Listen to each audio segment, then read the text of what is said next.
ರಾಜ್ಯದ ಮುಂದಿನ ಮುಖ್ಯಮಂತ್ರಿಯಾಗಿ ಡಿಕೆ ಶಿವಕುಮಾರ್ ಅಧಿಕಾರ ಸ್ವೀಕರಿಸಲಿರುವ ಹಿನ್ನೆಲೆಯಲ್ಲಿ ಜಿಲ್ಲೆಯ ಪ್ರಮುಖ ದೇವಸ್ಥಾನಗಳಲ್ಲಿ ಮಾಜಿ ಸಚಿವ ಮಂಕಾಳ ವೈದ್ಯ ಅವರ ನೇತೃತ್ವದಲ್ಲಿ ಬುಧವಾರ ವಿಶೇಷ ಪೂಜೆ ಹಾಗೂ ಪ್ರಾರ್ಥನೆಗಳು ನಡೆಯಿತು.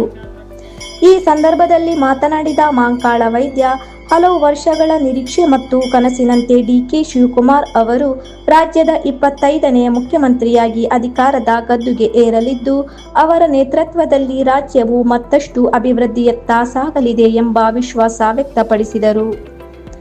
ರಾಜ್ಯದ ಜನತೆಗೆ ಸುಖ, ಸಮೃದ್ಧಿ ಮತ್ತು ನೆಮ್ಮದಿ ದೊರೆಯಬೇಕು.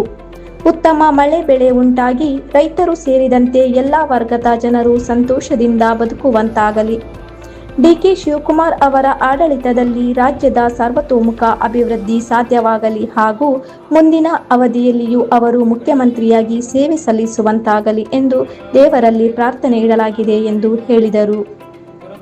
ಜಿಲ್ಲೆಯ ವಿವಿಧ ಪ್ರಮುಖ ದೇವಸ್ಥಾನಗಳಲ್ಲಿ ಏಕಕಾಲದಲ್ಲಿ ವಿಶೇಷ ಪೂಜೆ ಮತ್ತು ಪ್ರಾರ್ಥನೆಗಳನ್ನು ಆಯೋಜಿಸಿರುವುದು ಇದೇ ಮೊದಲ ಬಾರಿಗೆ ಎನ್ನಲಾಗುತ್ತಿದೆ. ರಾಜ್ಯದ ಒಳಿತಿಗಾಗಿ ಹಾಗೂ ಜನ ಕಲ್ಯಾಣಕ್ಕಾಗಿ ಈ ಧಾರ್ಮಿಕ ಕಾರ್ಯಕ್ರಮಗಳನ್ನು ಹಮ್ಮಿಕೊಳ್ಳಲಾಗಿದೆ ಎಂದು ತಿಳಿಸಿದರು.